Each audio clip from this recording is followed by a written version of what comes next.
Okay. Oh my goodness. The tech gods are pacified at the moment. So yay. Yay. Yay. Okay. Hi, it's Ryan Lanier of Organizing for Good. My favorite time of my whole week is when I get to interview someone from an area nonprofit doing amazing things so I can help you guys know what's going on out there and how you can help support them. So today I have Marion Trampolino, which I love that last name, from Magdalene House of Austin. Welcome. Hi, Marion Trampolino. Thanks so much for having me, Ryan. As she said, I'm with Magdalene House of Austin.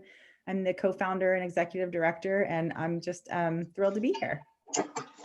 I'm very happy to have you. So basically, I like to start these interviews off. I'd love to know all about what Magdalene House does and your co-founder. So we're going to get a lot of great insight as to, where it came from and who you serve. So.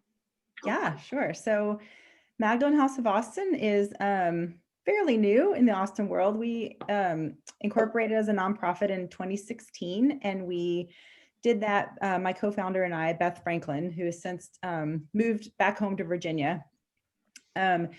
We both learned about a nonprofit called Thistle Farms that's out of Nashville that has been serving for over 20 years survivors of sex trafficking and serving them quite successfully. So we both sort of did our research back then and discovered that Texas was one of the hotspots, unfortunately, for trafficking. It's not one of those things we want to be number one for, or number two, or even number five. And we are about number two behind New York, I believe, if that statistic still holds.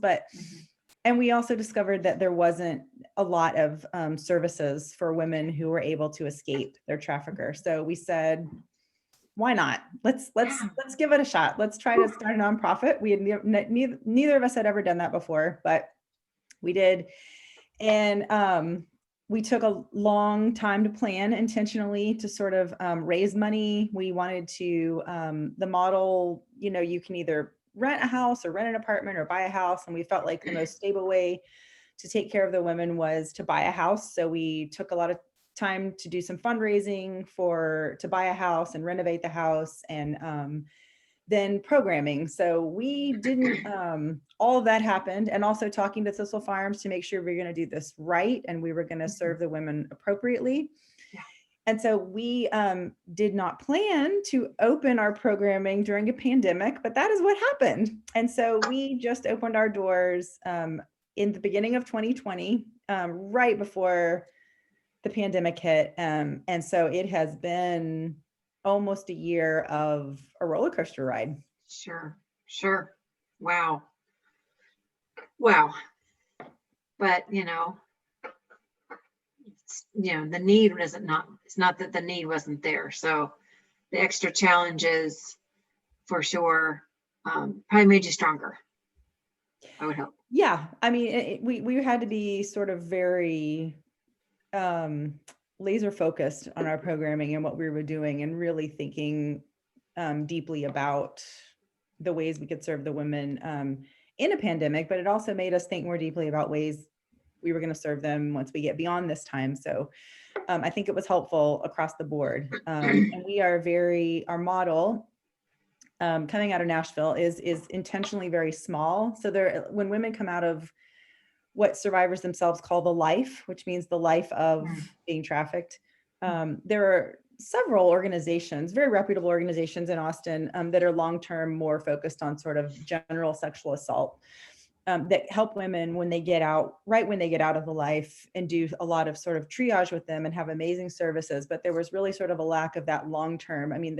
the trauma the women have gone through, as we can all imagine, is just so severe that they really need what Thistle Farms does, which is, and the model that we use, which is a real community base to get back what they lost. Many of them came from households that were broken to start with, or if they came from stable homes, those relationships were interrupted by their trafficking. And so we really try, we talk about ourselves as a community. And so instead of having a program director, we have a community director, because our real focus is an intentionally small community so that women can heal and carry that community with them for the rest of their lives. Because that's what it's going to take. It's going to take those friendships and those connections that they won't just end when they graduate from our programming, that they'll take with them to continue their healing. It's going to be a lifelong healing process for them. 100%. Yes. Wow. Not easy stuff, but so important. So yeah, good. Yeah. Good. Wow. Wow. So you probably are the first nonprofit I've interviewed that almost like how you pivoted for the COVID is kind of how, I mean, you haven't really had to pivot, not saying you haven't had to pivot, but like your way has only been the COVID way almost. You're looking forward to going to, you know, what you probably originally intended. But that you guys are going to be so strong, so super strong. So now, but what would you say was something that you have done that has been very successful in the pivoting and COVID? Some specific examples, maybe.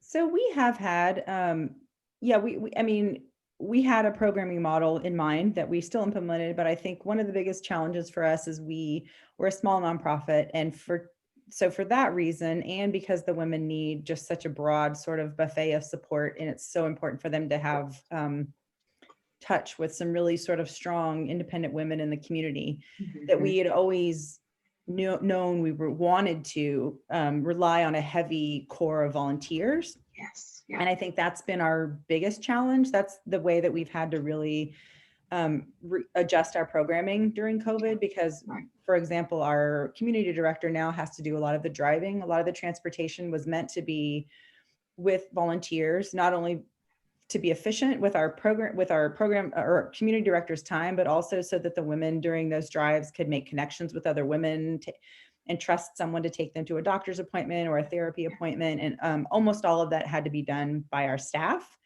Right. And so that was really stressful, I think, more stressful for us for staffing than it would have been if there was no pandemic. And also that the women didn't get to have as much touch. We had to think more creatively about how the women were going to have those critical touches with volunteers. For example, we have a really great and committed group of women, and most of them are older adults. So understandably, they don't want to have a lot of face-to-face contact, but we have been able to we have a great carport at the house. And so we've thought through, okay, how can we distance? They now have a crocheting class and a yoga class. And so the women are coming completely outdoors, completely masked, and still have that contact with the women, but it just looks different, and it's fine. Right. Great. Yeah, for sure. So that's been our biggest pivot. The other, we do our big fundraiser we've been doing a fundraiser for the last several years. And so it's around second to third week in February, which, as it turned out in 2020, was remarkable timing. So we actually met our fundraising goal for that event. And then less than a month afterwards, we're in lockdown.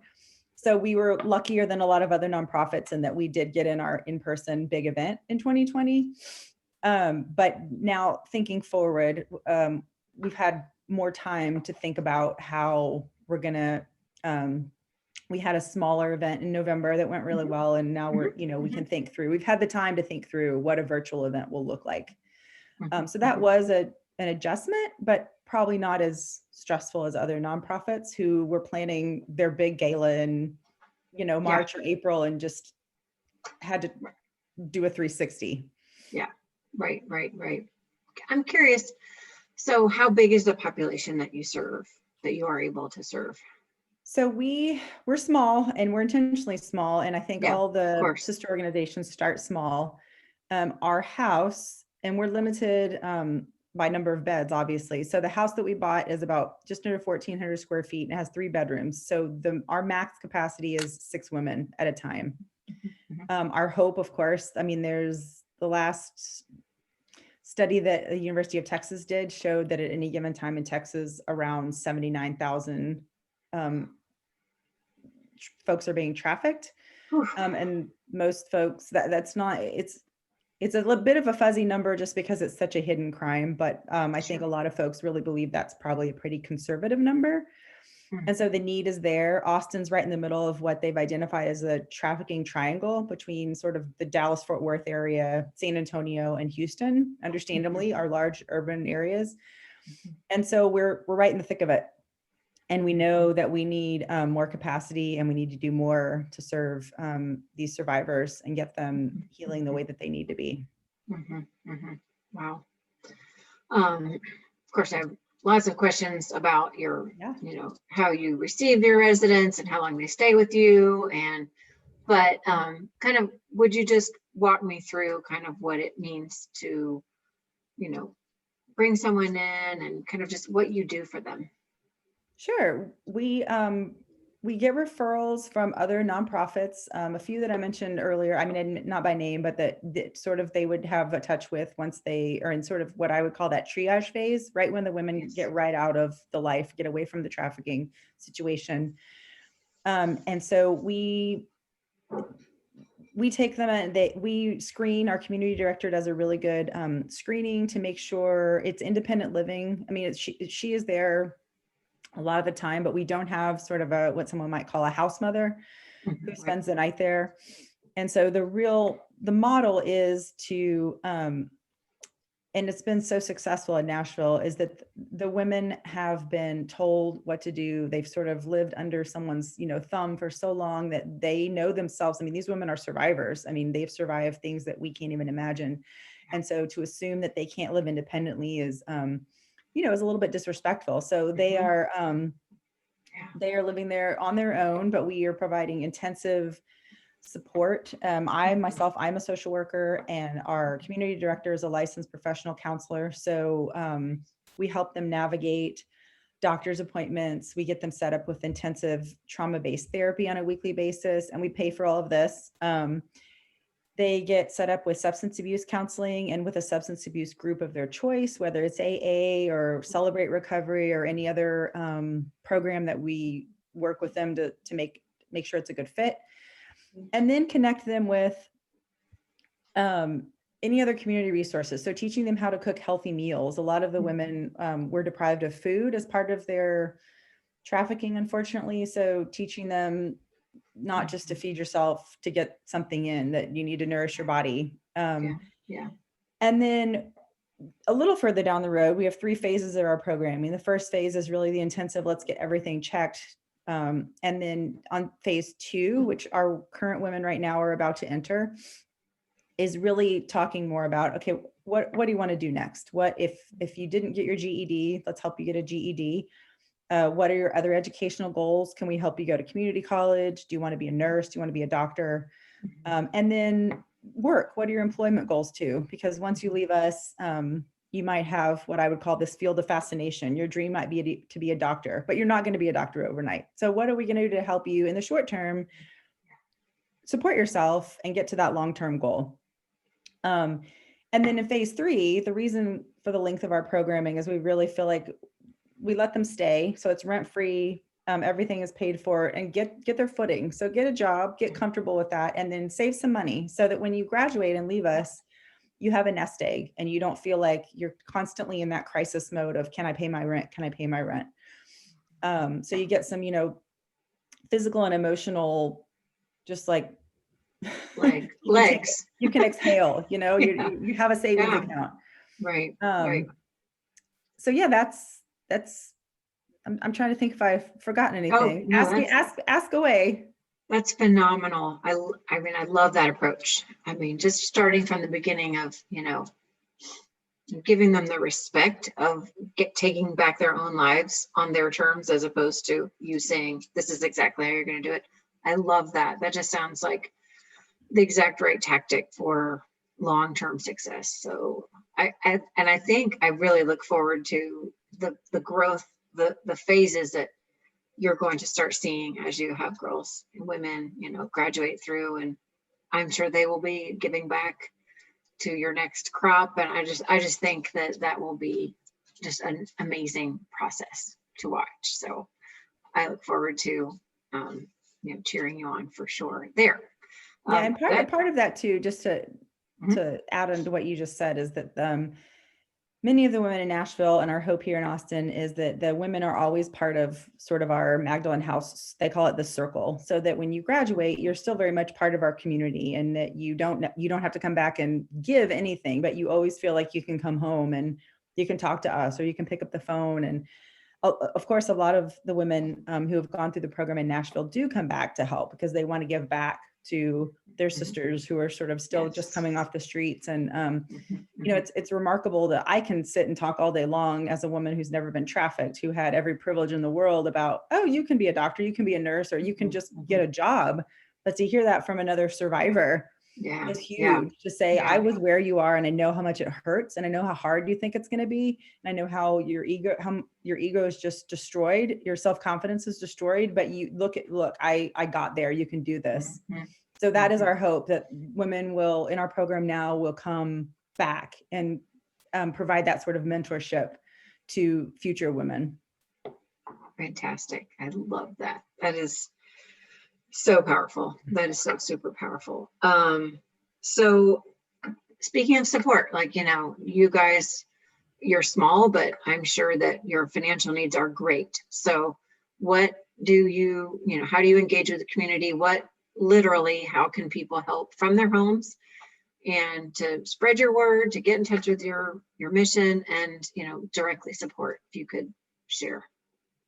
Yeah, I mean, I would be remiss as the executive director if I didn't say we will take donations. Cash works. And I can promise you we will use, you know, every bit of the money to goes directly to the women, if not directly to provide a service, to pay the salaries. And so much of what we do is our salaries, because we have so much.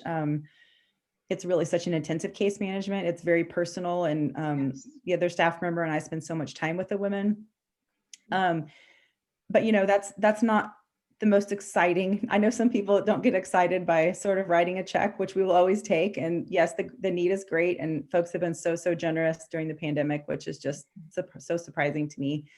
And I think the other way is what I talked about earlier. We really are very dedicated to having a community of strong women who want to surround these women with support and love and encouragement, and let them know that they are not forgotten, and they still have a place in the world, just like the rest of us, and helping them advance their career. So if anyone wants to, in terms of volunteering, I know it's a little bit limited during COVID, but a lot of the things, for example, the women there right now, we're having a great graduation celebration for them tomorrow, which I'm so excited about. Wow. They're finishing their first phase, which means they'll go and start doing more of their educational and vocational and career exploration. So if there are women out there, or men, that want to talk to them about either Zoom or at the house, distance, obviously with a mask, about just kind of exploring career paths or financial basic budgeting, in anything health related. We have, for example, a woman at the house this afternoon who is a gourmet chef, and she's just giving them a little cooking lesson about healthy cooking. And she's younger, so she's comfortable coming in the house with the mask on, which is great. I know some people, including me, aren't comfortable, you know, with those kinds of activities yet. But yeah, anyone's skills and talents, we're happy to. We'd love to hear from you, or hear your ideas, or if you just want to spend some time with the women. I mean, there's also a beautiful walking trail at the back of the neighborhood where they live. And there's a couple of volunteers that come and do a sort of a masked just walk with them, getting out, getting into nature, getting some exercise. So yeah, it's really based on the individual. We really, yes, we need money.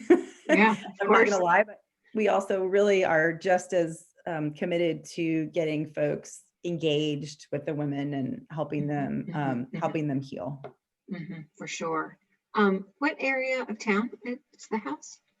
So it's and our house is not, it's not a safe house.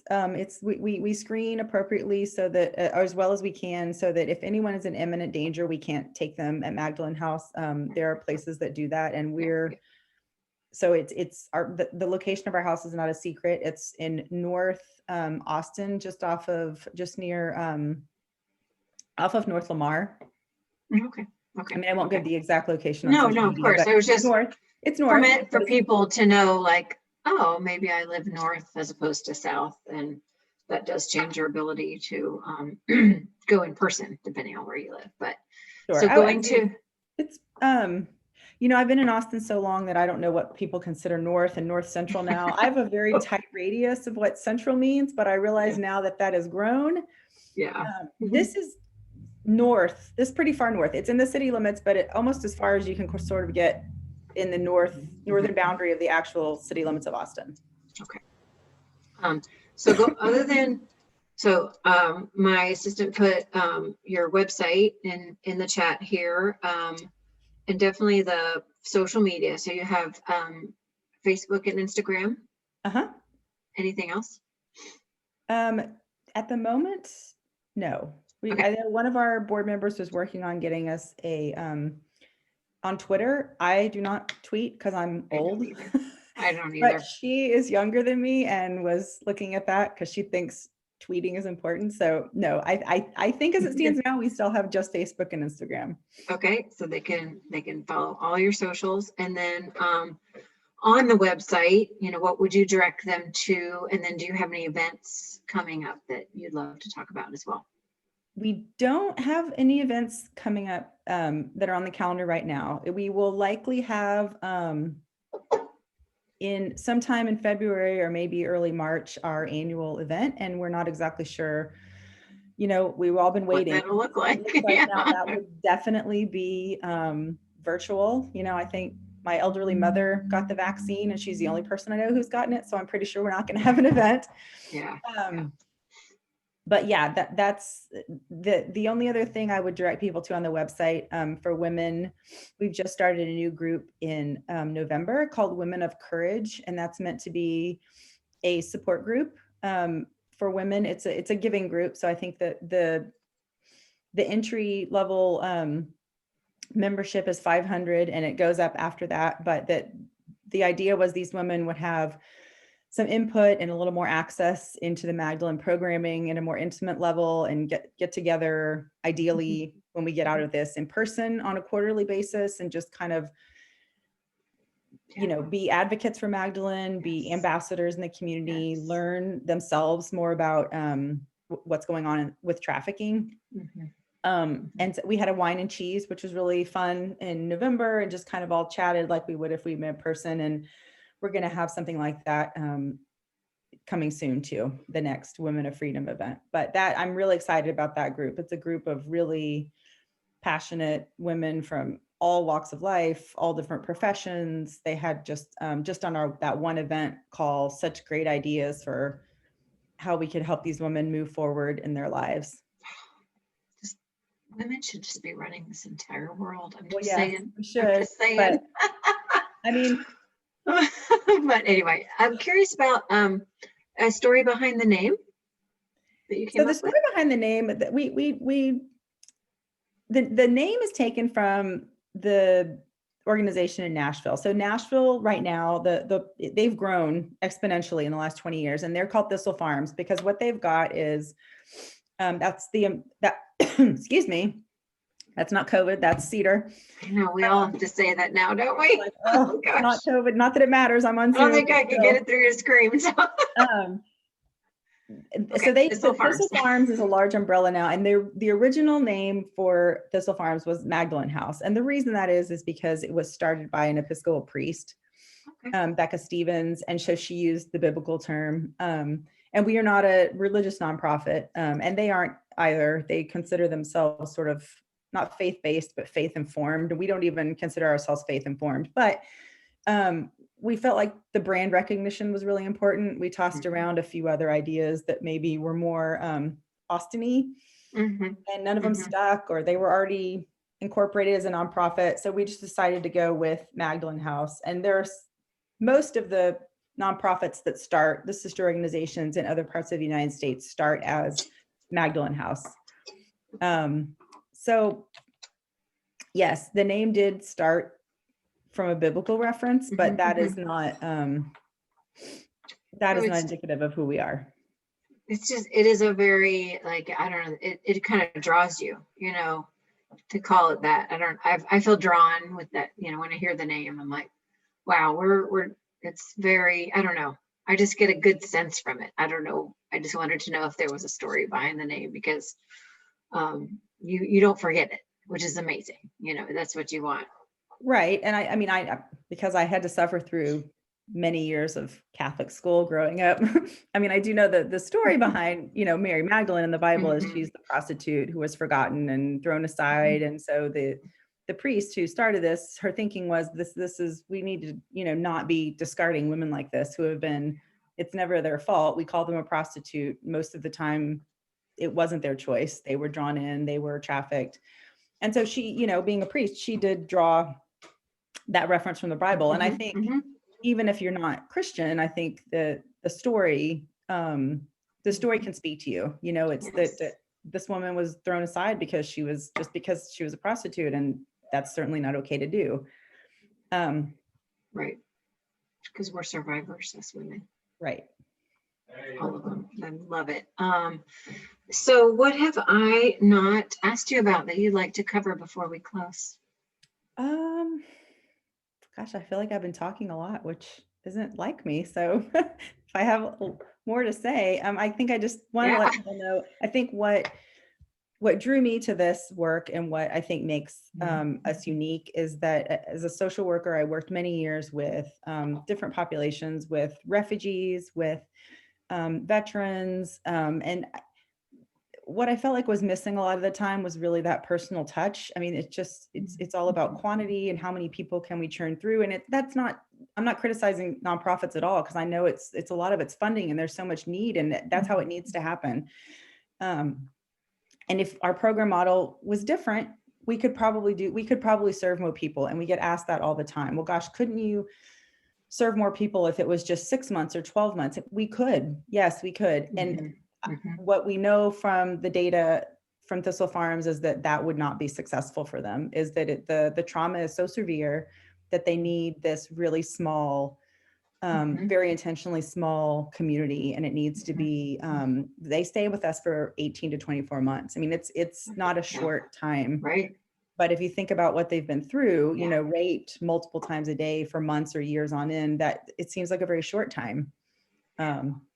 So I think that I would just want people to know that we are a community. We want others to, we would love for you to join our community and help the women heal. And yeah, that might be it. Love it. I love it. I've always said we're better together. It was just one of my favorite phrases, and in community is always key. So gosh, thank you so much for what you're doing. I know that, you know, it's not easy, but I know that there are days where you are like, wow, I'm sure most of the time you're like, I wouldn't be doing anything else because of how important the work is, no doubt. Well, thank you for having me. Thank you for what you're doing. This has been a great chat. Excellent. You know, it's a passion project for me, and I am always just agog to hear the amazing work going on. So I just want other people to know that, and that they need support for sure. Because it is not easy to survive and keep doing what you're doing. So thank you so much for your time, and thanks everybody for watching. It always means so much to me. You guys would tune in, and make sure you go and check out the Magdalene House website. Check out, you know, considering contributing your time and talent. It sounds like that give, you know, the sharing and being together of ideas is as important as anything that can be taught in this world. So so thanks guys. I will see you next week. Bye-bye. Bye.